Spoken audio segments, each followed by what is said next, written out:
पवारांनी दिलेल्या चिठ्ठीत काय लिहिलं होतं? गेल्या आठवड्यात महात्मा फुले व क्रांतीज्योती सावित्रीबाई फुले यांच्या पुतळ्याचं चाकणला लोकार्पण झालं। या कार्यक्रमासाठी ज्येष्ठ नेते शरद पवार व छगन भुजबळ हे एकाच व्यासपीठावर शेजारी बसले होते। याच कार्यक्रमात पवारांनी निमंत्रण पत्रिकेवर संदेश लिहून ती पत्रिका भुजबळांच्या हातात दिली होती। भुजबळांनी तो मजकूर गुपचूप वाचून फक्त स्मित हास्य केलं होतं। आता या चिठ्ठीत काय लिहिलं होतं याचं उत्तर स्वतः भुजबळांनी दिलंय। चाकणमधील या कार्यक्रमासाठी पवार व भुजबळ हे दोघेही एकाच व्यासपीठावर आले होते।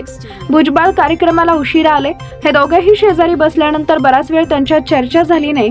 नंतर पवारांनी त्यांच्या हातातील निमंत्रण पत्रिकेवर काहीतरी लिहिलं। त्यानंतर ही पत्रिका शेजारी बसलेल्या भुजबळांच्या हातात दिली। भुजबळांनीही तो संदेश गुपचूप वाचला। त्यानंतर या दोघांनी एकमेकांकडे पाहून स्मित हास्य केलं।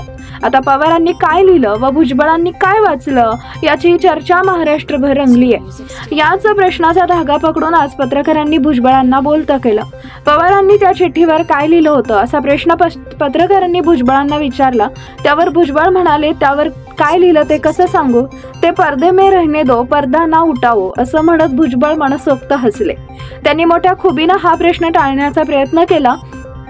पडदा ना उठावा असं तुम्ही म्हणताय की पवारांनी त्या चिठ्ठीत तसं लिहिलं होतं, असं सवाल एका पत्रकारांना पुन्हा विचारल्यास त्यावर भुजबळही म्हणाले, मी सांगितलं ना, उत्तर दिलं की आता, असं हसत हसत म्हणत त्यांनी तो विषय डावलला। त्या चिठ्ठीतून नेमकं काय लिहिलं होतं हे गुपित गुलदस्त्यातच राहिले।